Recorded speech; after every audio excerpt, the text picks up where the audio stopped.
any general announcements? Yes. All right, go ahead. Hello, everyone. Happy Monday.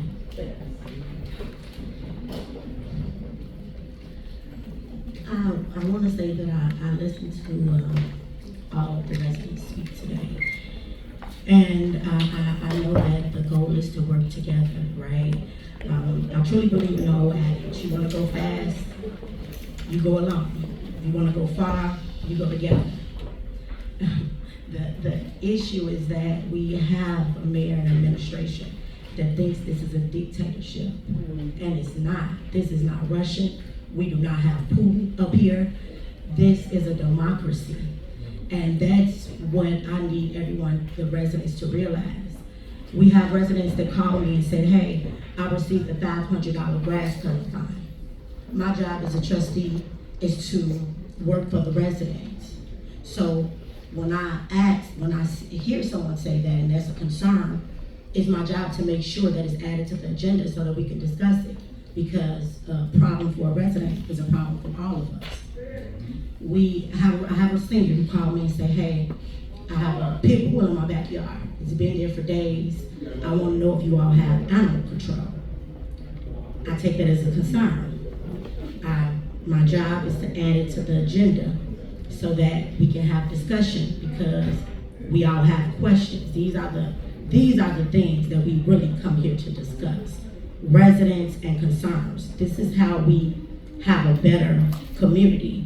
But yet, the administration don't even put our items on the agenda, and people wonder why we have a hard time working together. Something as simple as trying to add an agenda item so that we can discuss it for the residents. That's insane. So I'm going to leave it there, because on a positive note, I understand that we're all better together. So I want to thank you all the residents, all the support, all the love, everyone who came out for our 3rd annual Family Skate Night. It was a great time, guys. This one was a little bit different because it was all around the world, and I like that. So we had support from everywhere. I'd like to thank everyone who came out for our family night at the Chicago Sky Game. It was pleasant seeing the children watch their favorite basketball idols. I mean, I love me some Angel Reese myself. So it was a great game, and I want to thank Chicago Sky for the tickets. Having a Trump Party initiative. So Dolton residents, I'm looking for you all.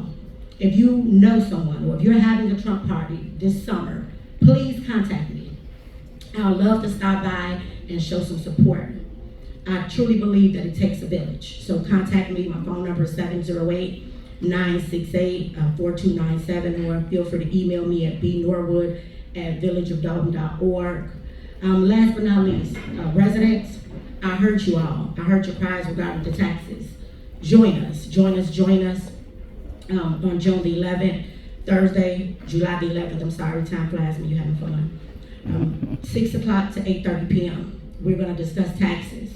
We're going to have our attorney come out and discuss the problem as to why the taxes are so high, and we're going to have our very own township tax assessor, Cassandra Hobart, so that she can come and actually assist the residents with appealing the taxes. So residents, come out. Make sure you can always find our updates on our Dolton YouTube, Dolton Trustee page, or our Facebook Dolton Trustee page. Again, I thank you all. If you are having a Trump party, contact me. For all the people that would like to sponsor, contact me, and I love you all. This too shall pass. Thank you. Thank you. All right, is there anyone else? Yes. All right, go ahead. Good evening, everyone.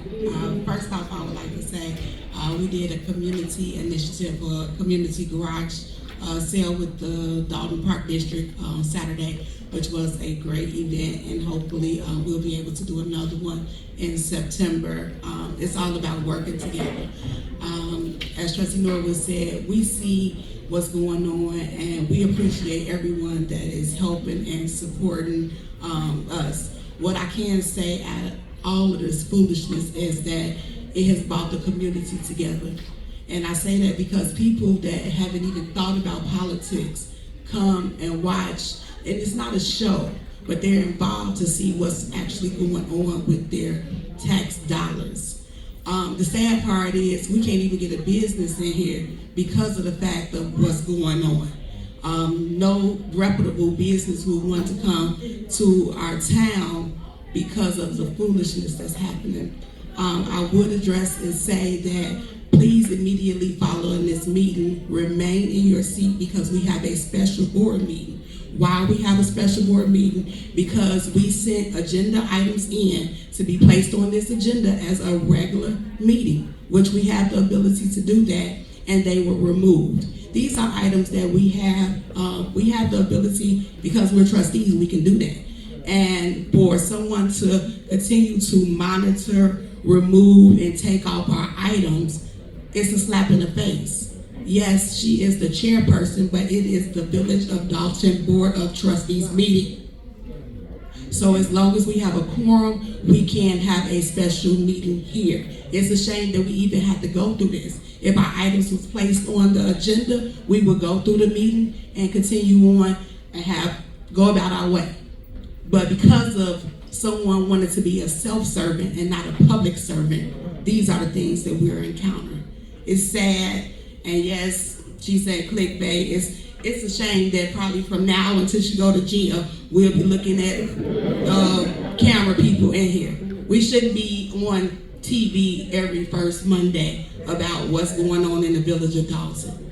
It's embarrassing. It's very embarrassing. But at the same time, the same person creates all this chaos.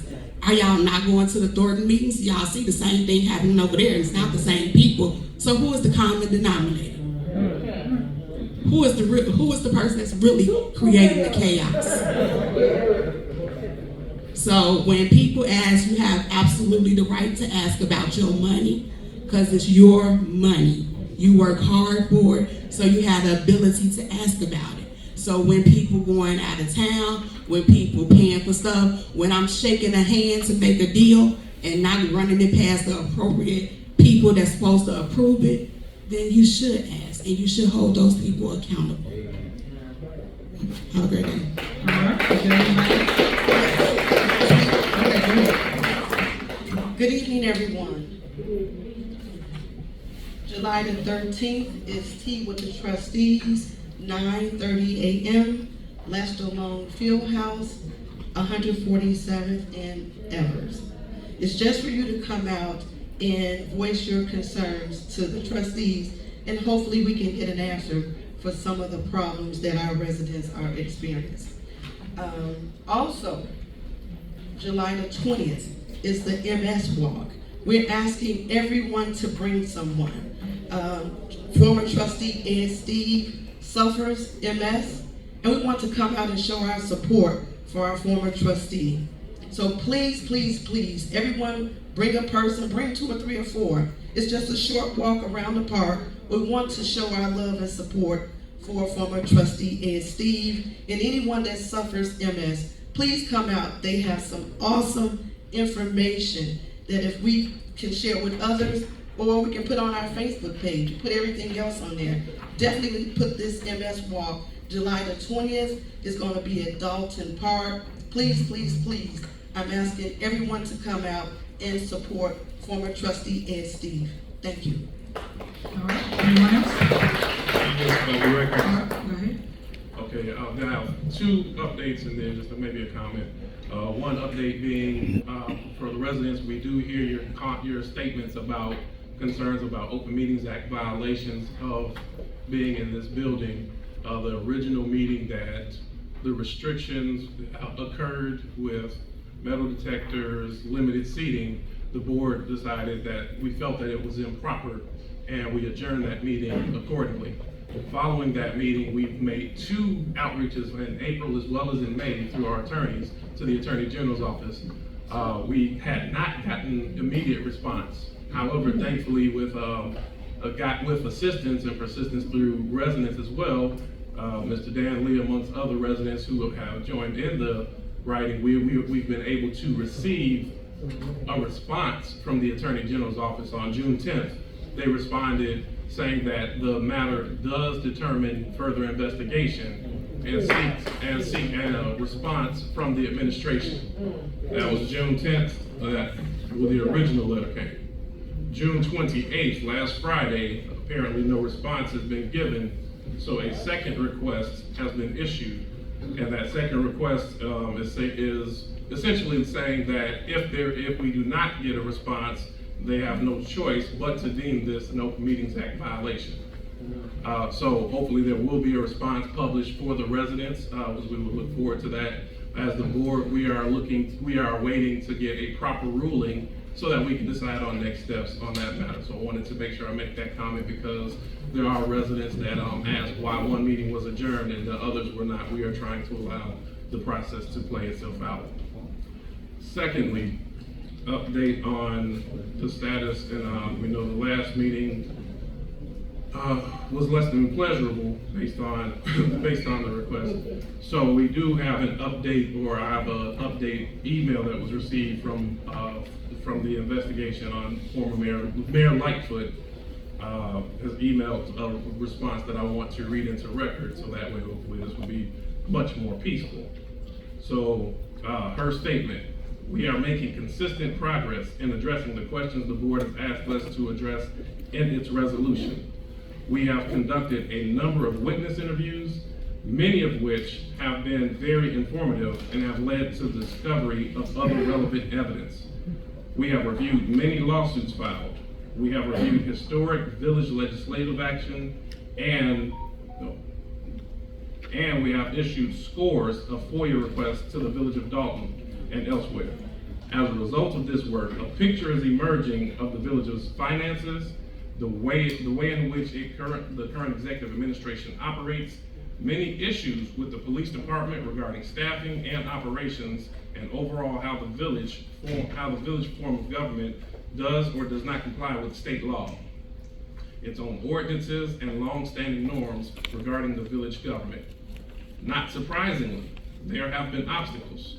Chief among them is the village continues to ignore its obligations under FOIA. There is seemingly no identifiable FOIA officer as mandated by state law. Instead, the few communications, if any, are with any anonymous person who refuses to be identified themselves, again, a violation of state law among many issues. This non-compliance with FOIA was expected, and we have a plan to address this and any continuing compliance issues. And while many witnesses have been generous in their willingness to be interviewed, the village mayor's failure to cooperate has a chilling effect on the current employees' willingness to speak or otherwise cooperate. We will continue to work to overcome this problem.